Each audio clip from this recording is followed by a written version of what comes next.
ভারতেই থাকবেন কিনা সেই সিদ্ধান্ত শেখ হাসিনা, অর্থাৎ শেখ হাসিনা ভারতে থাকবে কিনা এই সিদ্ধান্ত শেখ হাসিনার। শেখ হাসিনাকে ফেরত পাঠানো নিয়ে বা ফেরানো নিয়ে বাংলাদেশের অবৈধ সরকার যতই উতলা হোক না কেন সেটি দিল্লি করবে না। কিন্তু শেখ হাসিনা যেখানেই রহমানের দেশে ফেরা নিয়ে যে জল্পনা ছিল, ডিসেম্বরের প্রথম সপ্তাহেই তা যেন পুরোপুরি থমকে গেল। শেখ রহমান আসছেন না, এটা মোটামুটি পরিষ্কার। তার পরিবর্তে এলেন স্ত্রী জুবাইদা রহমান। অতি অসুস্থ খালেদা জিয়াকে নিয়ে আবারও ফিরে যাবেন লন্ডনে। প্রায় 17 বছর ধরে দলের ভারপ্রাপ্ত চেয়ারম্যান বিদেশে, এখন গুরুতর অসুস্থ অবস্থায় দলের চেয়ারপারসন বেগম খালেদা জিয়াও চলে যাচ্ছেন লন্ডনে। নির্বাচনের মাত্র 2 মাস আগে এই পরিস্থিতি কি কেবলই কাকতালীয়, নাকি বিএনপির শেষের শুরুটা দেখছে বাংলাদেশ? যেই বলছেন যে তিনি দেশে ফিরতে চান, সেখানে দিল্লির সঙ্গে কেন ইউনূসের অবৈধ সরকারের এই দর কষাকষি? বরং সরকারের উচিত শেখ হাসিনার সঙ্গে সরাসরি এ বিষয়ে কথা বলা এবং শেখ হাসিনার শর্ত অনুযায়ী পরিস্থিতি এমন করা যাতে দিল্লির কাছে বারবার কান্দুনি গাইতে না হয় সরকারকে। শেখ হাসিনা একজন বয়স্ক মানুষ, শেখ হাসিনা একজন নেতা, শেখ হাসিনা একজন দায়িত্বশীল মানুষ। শেখ হাসিনা যখন চাইবেন তখন তিনি ফিরবেন। দিল্লি তাকে এটা প্রেশার দিতে পারে না, দেওয়া উচিত নয়, দিল্লি দেবেও না। শেখ হাসিনা তো নিজে ইচ্ছা মতো স্বাধীন বাংলাদেশে ফিরতে পারেন, যেমনটি ফিরেছিলেন 1981 সালে। শেখ হাসিনার ফিরে আসা কিংবা দিল্লির ফিরিয়ে দেওয়া নিয়ে এই মুহূর্তে নানা মাধ্যমে প্রকাশিত অডিও, নির্বাসন, রাজনৈতিক প্রতিহিংসা, বিচার, আন্তর্জাতিক উদ্বেগ সব মিলিয়ে পরিস্থিতিটা এমন এক গোলক ধাঁধা যেখানে সত্য, গল্প আর উদ্দেশ্য একে অন্যের সঙ্গে মিশে গেছে। কিন্তু এই জটিলতার ভেতরেও একটা বিষয় পরিষ্কার, শেখ হাসিনা নিয়ে দিল্লির উপর চাপ সৃষ্টি করে কিছু পাওয়া যাবে এমনটা ভাবা সরলতা নয়, এমনটা রাজনৈতিক ভুল। আর এই ভুল হিসেবেই আজকের বাংলাদেশ সরকারের নীতি অভিযানের মূল সমস্যাকে আরো নগ্ন করে তুলেছে, একজন নেত্রীকে স্থায়ীভাবে রাজনীতির বাইরে ঠেলে দেওয়া। তাহলে আসল প্রশ্নটা কি? আসল প্রশ্নটা হলো, ভারত কি তাকে ফেরত দেবে? এর উত্তর যতটা সোজা ততটাই গভীর। যে দেশ দালাই লামাকে আশ্রয় দিয়েছে 7 দশক ধরে, সেই দেশ রাজনৈতিক প্রতিহিংসার শিকার একজন প্রতিবেশী দেশের নেত্রীকে তুলে দেবে, এটা ভাবাটা অবান্তর। শেখ হাসিনা ভারতের কাছে শুধু একজন সাবেক প্রধানমন্ত্রী নন, তিনি সেই নেতা যিনি 2 দেশের নিরাপত্তা সহযোগিতাকে নতুন উচ্চতায় নিয়ে গেছিলেন। সবচেয়ে গুরুত্বপূর্ণ হলো, তিনি ভারতের উত্তর পূর্বাঞ্চলের জটিল সন্ত্রাসী নেটওয়ার্ক ভাঙতে যে ভূমিকা রেখেছেন সেটা ভারতের নিরাপত্তা নীতির ইতিহাসে স্থায়ী হয়ে গেছে। দিল্লি এই স্মৃতি ভুলবে না, ভুলে যাওয়ার কোনো কারণও নেই। আসলে ভারত রাজনৈতিক আশ্রয়ে সিদ্ধান্ত নেয় খুব নির্দিষ্ট 3টি মাপকাঠিতে: মানবিকতা, কৌশলগত স্বার্থ এবং আঞ্চলিক নিরাপত্তা। শেখ হাসিনা এই 3টির প্রতিটিতে ওজনদার খুবই।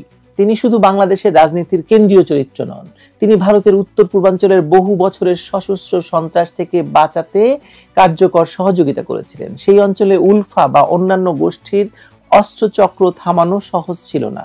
দিল্লি ভালো করেই জানে এই স্থিতিশীলতা কেবল ভৌগোলিক নয়, রাজনৈতিকও। শেখ হাসিনা সেখানে ভারতের সবচেয়ে গুরুত্বপূর্ণ অংশীদারদের একজন হয়েছেন বহু বছর ধরে।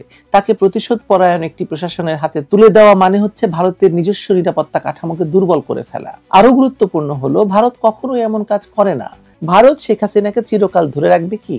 উত্তরটা হচ্ছে প্রয়োজন তো নেই, কারণ তিনি নিজেই জানিয়েছেন তিনি ফিরতে চান, মানে শেখ হাসিনার কথা বলছি। কিন্তু সেটা হতে হবে রাজনৈতিকভাবে বৈধ পরিবেশে, যেখানে তার দলকে নিষিদ্ধ করা হবে না, যেখানে বিচার হবে আইনের ভিত্তিতে, বিদ্বেষের ভিত্তিতে নয়। তিনি বাংলাদেশে যখন ফিরবেন তাকে জামিনে রেখে, বাইরে রেখে তিনি যাতে থাকতে পারেন এবং বিচার প্রক্রিয়া চলে, সেটি দেখতে হবে আমাদেরকে, সেটি নিশ্চিত করতে হবে। তিনি এমন কি বলেছেন, চাইলে তিনি আদালতে দাঁড়াবেন, প্রয়োজনে কারাগারে যাবেন যদি রাষ্ট্র তার নিরাপত্তার ন্যূনতম নিশ্চয়তা দিতে পারে। ধরুন কারাগারে গেল, তাকে কি কারাগারে জীবিত রাখবে মনে করছেন? জেল হত্যার ঘটনা বাংলাদেশে ঘটেনি, সেই বাংলাদেশে কি করে শেখ হাসিনা ফেরত আসবেন এইরকম ভয়াবহ পরিবেশে? এই আত্মবিশ্বাস, তবুও তিনি ফিরতে চান। এইরকম আত্মবিশ্বাস সাধারণত একজন দীর্ঘদিনের নির্বাচিত এবং জননেতারই থাকতে পারে, যিনি জনগণের উপর ভরসা কখনো হারান না। তাই আসলে দিল্লির কাছে প্রশ্নটা নেই বা প্রশ্নের উত্তরটা নেই। তারা তাকে ফেরত দেবে কি দেবে না এই প্রশ্ন দিল্লিকে জিজ্ঞেস করে কোনো লাভ নেই। প্রশ্নটা বাংলাদেশের ভেতরেই তার সমাধান। দেশ কি এমন একটা স্বাভাবিক রাজনৈতিক পরিবেশ তৈরি করতে পারবে যেখানে শেখ হাসিনা ফিরে আসতে পারবেন, নিপীড়নের ঝুঁকি ছাড়াই, হত্যার ঝুঁকি ছাড়াই, বিচার বহির্ভূত হত্যার ঝুঁকি ছাড়াই, যেখানে তিনি আবার জনগণের রায়ে নিজের অবস্থান প্রমাণ করতে পারবেন? তাকে তো সেই সুযোগ দিতে হবে। এখানে একটা সত্য অস্বীকার করা খুব কঠিন, সেটা হচ্ছে আওয়ামী লীগকে রাজনীতির বাইরে ঠেলে দেওয়া সহজ কাজ নয়। বাংলাদেশের লক্ষ লক্ষ মানুষ এখনো তাদের সমর্থন করে। এই বাস্তবতা উপেক্ষা করে গণতন্ত্র প্রতিষ্ঠা করা যাবে না, যায় না। যতটা দেখা যাচ্ছে শেখ হাসিনা পরিস্থিতি বদলানোর অপেক্ষায় আছেন। তিনি জানেন বাংলাদেশের রাজনৈতিক অস্থিতিশীলতা দীর্ঘস্থায়ী হলে সেটা ভারতের জন্য ঝুঁকি, তাই দিল্লি তাড়াহুড়ো করছে না। তারা দেখছে, বিশ্লেষণ করছে, আইনি পথ খুঁজছে। কারণ শেখ হাসিনাকে ফেরত পাঠানোর সিদ্ধান্ত কেবল একটা রাজনৈতিক সিদ্ধান্ত নয়, এটা আঞ্চলিক নিরাপত্তা, মানবাধিকারের প্রতিশ্রুতি এবং দীর্ঘমেয়াদী কৌশলগত সম্পর্কের প্রশ্ন। আজ যারা মনে করছেন শেখ হাসিনাকে এনে প্রতিশোধ মিটিয়ে ফেলা যাবে, তাদের বোঝা উচিত নির্বাসন কখনোই শেষ কথা নয়। ম্যান্ডেলা ফিরে এসেছিলেন, বেনজির ফিরে এসেছিলেন, অনেক নেতা ফিরে এসে আবার দেশের রাজনীতিতে কেন্দ্রীয় শক্তি হয়ে উঠেছেন। শেখ হাসিনার ক্ষেত্রে সম্ভাবনাটা অস্বাভাবিক তো নয়, বরং এত বেশি প্রাসঙ্গিক এই গত 15 মাস সেটা আরো প্রমাণ করেছে। তার রাজনৈতিক ইতিহাস বলছে তিনি বাধা পেরিয়ে ফিরতে জানেন। 1981-তে ফিরেছেন, 2011-র সময় ফিরেছেন, এবারও তিনি ফিরবেন। অর্থাৎ দিল্লিকে মানে ভারতকে শেখ হাসিনাকে পাঠাতে হবে না, তিনি নিজেই ফিরবেন। যখন তিনি দেখবেন দেশ তাকে জায়গা দিচ্ছে, আইন তাকে বিচার করতে চায়, রাজনৈতিক উদ্দেশ্যে নয়, আর রাষ্ট্র তাকে নাগরিক হিসেবে ন্যায় বিচারের নিশ্চয়তা দিচ্ছে, নিরাপত্তা দিচ্ছে, সেই সিদ্ধান্ত তার নিজের, কোনো পক্ষের চাপে নয়। আর যারা ভাবছে চাপ দিয়ে তাকে তাড়ানো যাবে বা তাকে ফেরানো যাবে, তারা বুঝতে পারছে না শেখ হাসিনা যে কি চিজ। শেখ হাসিনার ফিরে আসাটা এখন পুরোপুরি নির্ভর করছে বাংলাদেশের উপর। বাংলাদেশের ক্ষমতাসীনরা, তা ডক্টর ইউনূস হোক কিংবা কোনো অবৈধ নির্বাচনের মাধ্যমে গঠিত সরকার হোক, তারা যদি শেখ হাসিনার ফিরে আসার চ্যালেঞ্জ গ্রহণ করেন, তবেই কেবল শেখ হাসিনা ফিরবেন। না হলে তো শেখ হাসিনাকে জোর করে ফিরতে হবে, সেটাও কি কোনো সরকারের জন্য খুব ভালো ফলাফল বয়ে আনবে? শেখ হাসিনা যদি জোর করে বাংলাদেশে ফেরত আসতে চান, বাংলাদেশের যে ভয়াবহ পরিস্থিতি হবে সেটা সামলাতে পারবে কোনো সরকার? আমার মনে হয় না। যাই হোক, শেখ হাসিনা ফিরতে চান, ভারতের কাছে কথা বলে লাভ নেই, কথা বলতে হবে শেখ হাসিনার সঙ্গে। শেখ হাসিনাকে এই নিশ্চয়তা দিতে হবে, আন্তর্জাতিক কমিউনিটিকে সেই নিশ্চয়তা দিতে হবে, তবেই শেখ হাসিনা ফিরবেন। ভালো থাকবেন। এমন প্রশ্নই ঘুরছে আশেপাশে।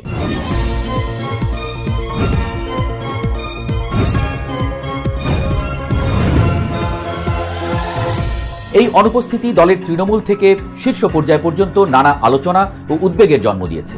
একসময় শেখ হাসিনা এবং খালেদা জিয়াকে বাদ দিয়ে যে -2 ফর্মুলার কথা শোনা যেত, তা কি এখন জিয়া পরিবারের অনুপস্থিতিতে -4 ফর্মুলার দিকেই ইঙ্গিত করছে? আওয়ামী লীগ ঘরানার কিছু বিশ্লেষক এবং শেখ হাসিনার ছেলে সজীব ওয়াজেদ জয় ইতিপূর্বে এমন সম্ভাবনার কথাই বলেছিলেন। তবে কি সেই আশঙ্কা শেষ পর্যন্ত সত্যি হতে চলেছে? জিয়া পরিবারের সদস্যরা দেশে না থাকলে এই কঠিন সময়ে বিএনপির ভবিষ্যৎ কি হবে? দলটি কি তবে পরিবারের হাতছাড়া হওয়ার পথে? কেন এলেন না তারেক রহমান? -4 ফর্মুলার বাস্তবায়ন? আর এ কারণেই কি জুবাইদা রহমান বাংলাদেশে? তারেক রহমান প্রায় 17 বছর ধরে বিদেশে অবস্থান করছেন। এই দীর্ঘ অনুপস্থিতি বিএনপির সাংগঠনিক কাঠামোর উপর যেমন প্রভাব ফেলেছে, তেমনি দলের তৃণমূল কর্মীদের মনোবলেও চিড় ধরিয়েছে। এখন আবার খালেদা জিয়াও চিকিৎসার জন্য লন্ডনে চলে যাচ্ছেন। কবে নাগাদ তিনি সুস্থ হয়ে ফিরবেন সে বিষয়ে কেউই নিশ্চিত নন। সামনেই জাতীয় নির্বাচন, হাতে আছে মাত্র 2 মাস। এমন পরিস্থিতিতে খালেদা জিয়া সুস্থ হয়ে নির্বাচনে অংশ নেবেন সেই আশা বোধহয় স্বয়ং তারেক রহমানও করছেন না। এমত অবস্থায় দেশের রাজনীতিতে জিয়া পরিবারের অনুপস্থিতি একটি ঐতিহাসিক মুহূর্ত তৈরি করেছে। দেশের অন্যতম বৃহৎ রাজনৈতিক পরিবারের কেউ দেশে নেই, যেমন হয়েছে শেখ হাসিনার পরিবারের বেলায়। এখন ঠিক একই চিত্র দেখা যাচ্ছে বিএনপির ক্ষেত্রে। প্রশ্ন উঠেছে, তবে কি -4 ফর্মুলার বাস্তবায়ন হয়েই গেল, নাকি সেটা ঠেকাতেই জুবাইদা রহমান বাংলাদেশে চলে এসেছেন? এসএসএফ নিরাপত্তা এবং তারেক রহমানের ফেরা না ফেরা। বৃহস্পতিবার পরিবেশ উপদেষ্টা সৈয়দা রিজওয়ানা হাসান জানিয়েছেন, খালেদা জিয়া বাদে আর কেউ এসএসএফ নিরাপত্তা পাবেন না, অর্থাৎ তারেক রহমান দেশে ফিরলেও এই বিশেষ সুবিধা তিনি পাবেন না। বিশ্লেষকরা মনে করছেন, এই মন্তব্যের মাধ্যমে সরকার মূলত তারেক রহমানের দেশে ফেরা যে সহজ হবে না সেই বার্তাই দিয়েছে। এতদিন সরকার নানাভাবে বলছিল তারেক রহমান দেশে ফিরতে চাইলে সব ধরনের সহযোগিতা করা হবে, কিন্তু বৃহস্পতিবার রিজওয়ানা হাসানের এই মন্তব্যের পরে রাজনৈতিক মহলে এমন ধারণা তৈরি হয়েছে যে তারেক রহমানকে বাংলাদেশে আসলে না ফেরার কথা বলা হচ্ছে। এর ফলে বিএনপিকে এমন এক বাস্তবতার মুখোমুখি হতে হচ্ছে যেখানে দলের সবচেয়ে প্রভাবশালী নেতা এবং ভবিষ্যৎ কাণ্ডারি নির্বাচনের সময় হয়তো থাকবেন দেশের বাইরে, এমনকি নির্বাচনে অংশই নিতে পারবেন না, কারণ তিনি ভোটার হননি। যদিও ঠিক সময়ে নির্বাচনটা হবে কিনা সেটা নিয়ে সংশয় কাটেনি, বরং বেড়েছে, এমনটাই বলছেন বিশ্লেষকরা। নির্বাচন পেছানোর বার্তা এবং জোটের চাপ। এই পরিস্থিতিতে এনসিপি এবং জামায়াতের পক্ষ থেকে বলা হচ্ছে, খালেদা জিয়া ও দেশের এমন অবস্থার মধ্যে নির্বাচনের তফসিল ঘোষণা করা ঠিক হবে না। এটি নির্বাচন পেছানোর স্পষ্ট বার্তা বলেই রায় দিচ্ছেন বিশ্লেষকরা। যদি নির্বাচন পেছানো না হয় এবং জিয়া পরিবারের কেউ দেশে না থাকেন, তবে বিএনপির জোটের শরিকদের মধ্যে ভাঙন বা মতবিরোধ দেখা দিতে পারে। জোটের দুর্বলতা এবং নেতৃত্বহীনতা নির্বাচনকে আরও কঠিন করে তুলবে। ভোটারদের লজ্জা এবং দলের বিপর্যয়। এই পুরো পরিস্থিতিতে সবচেয়ে বেশি সমস্যায় পড়তে পারেন বিএনপির ভোটার এবং সমর্থকরা। দলের প্রধান নেত্রী অসুস্থ, ভবিষ্যৎ কাণ্ডারি দেশের বাইরে। এমন একটি নেতৃত্বহীন পরিস্থিতিতে বিএনপির ভোটাররা স্রেফ লজ্জার মুখে পড়তে পারেন। তাদের মনে ক্ষোভ এবং হতাশা তৈরি হতে পারে। এই ক্ষোভের ফলস্বরূপ তারা জামায়াত কিংবা অন্য কোনো ছোট দলের দিকে নজর দিতে পারেন, যা বিএনপির মূল ভোট ব্যাংকে ফাটল ধরাবে। এমনকি মনোনয়ন নিয়ে দলের ভেতরে যে অসন্তোষ, সেটা চরম আকার ধারণ করতে পারে, যেটি মেটানোর কোনো নেতৃত্ব দেশে অনুপস্থিত থাকবে। যদি এমনটি ঘটে, তবে বিএনপি দল হিসেবে চরম সংকটে পড়বে। একটি দলের ভিত্তি হল তার নেতৃত্ব এবং তৃণমূলের সঙ্গে সেই নেতৃত্বের সংযোগ। জিয়া পরিবারের অনুপস্থিতি সেই সংযোগকে ছিন্ন করে দিতে পারে। ফলে বিএনপির সাংগঠনিক দুর্বলতা নির্বাচনে তাদের বিপর্যয়ের কারণ হতে পারে। সবচেয়ে বড় এবং গভীর প্রশ্নটি হল, বিএনপি কি এবার জিয়া পরিবারের হাতছাড়া হয়ে গেল? এই প্রশ্নটি আসলে বিএনপির অস্তিত্বের সঙ্গে জড়িত। বিএনপির জন্মই হয়েছে জিয়াউর রহমানের হাত ধরে। এরপর খালেদা জিয়া দীর্ঘ সময় ধরে দলটিকে নেতৃত্ব দিয়েছেন, গড়ে তুলেছেন। এই পরিবারই বিএনপির প্রতীক, এর পরিচয়। যদি এই পরিবারের কেউ দেশে না থাকেন বা সক্রিয় রাজনীতিতে অংশ নিতে না পারেন, তবে দলের নেতৃত্বভার কার হাতে যাবে? স্বাভাবিকভাবেই তারেক রহমান বিদেশে বসে দল পরিচালনা করলেও মাঠের রাজনীতিতে অনুপস্থিতি একটি বিশাল শূন্যতা তৈরি করেছে। এখন খালেদা জিয়াও বিদেশে চলে যাওয়ায় সেই শূন্যতাকে আরও বাড়িয়ে দিয়েছে। এই সুযোগে দলের ভেতরকার কোনো প্রভাবশালী গোষ্ঠী বা নতুন কোনো নেতৃত্ব উঠে আসতে পারে, যা ভবিষ্যতে জিয়া পরিবারের প্রভাবকে চ্যালেঞ্জ জানাতে পারে। যদি এমনটি হয়, তবে বিএনপি তার নিজস্ব চরিত্র হারিয়ে ফেলতে পারে। বর্তমানে বিএনপি একটি বিশাল অনিশ্চয়তার মুখোমুখি। একদিকে নির্বাচন, অন্যদিকে দলের শীর্ষ নেতৃত্বের অনুপস্থিতি এবং সাংগঠনিক চাপ। এই পরিস্থিতি থেকে উত্তরণের পথ খুঁজে বের করা বিএনপির জন্য এক কঠিন চ্যালেঞ্জ। যদি তারা এই চ্যালেঞ্জ মোকাবেলা করে ঘুরে দাঁড়াতে না পারে, তবে এটি কেবল বিএনপির ক্ষতি হবে না, দেশের রাজনৈতিক ভারসাম্যের ক্ষেত্রেও বড় ধরনের পরিবর্তন আনবে বলে মত দিচ্ছেন বিশ্লেষকরা। বিএনপির শেষের শুরু শব্দটি হয়তো এখনই চূড়ান্ত নয়, তবে পরিস্থিতি যেদিকে যাচ্ছে তাতে বলা যায় বিএনপি এক কঠিন সংকটের মধ্যে পড়তে যাচ্ছে। পদে পদে অপেক্ষা করছে যেন অশনি সংকেত, যার প্রভাবে বড্ড নড়বড়ে হয়ে যেতে পারে বিএনপির পুরো কাঠামো। রাজনৈতিক মহলের নিবিড় পর্যবেক্ষণ এখন এই দিকেই। বিএনপি কি এই ঝড় সামলে উঠতে পারবে, নাকি সত্যি সর্বনাশ হয়ে গেল বিএনপির? সেটা দেখতে অবশ্য কিছুটা সময় আমাদের অপেক্ষা করতে হবে।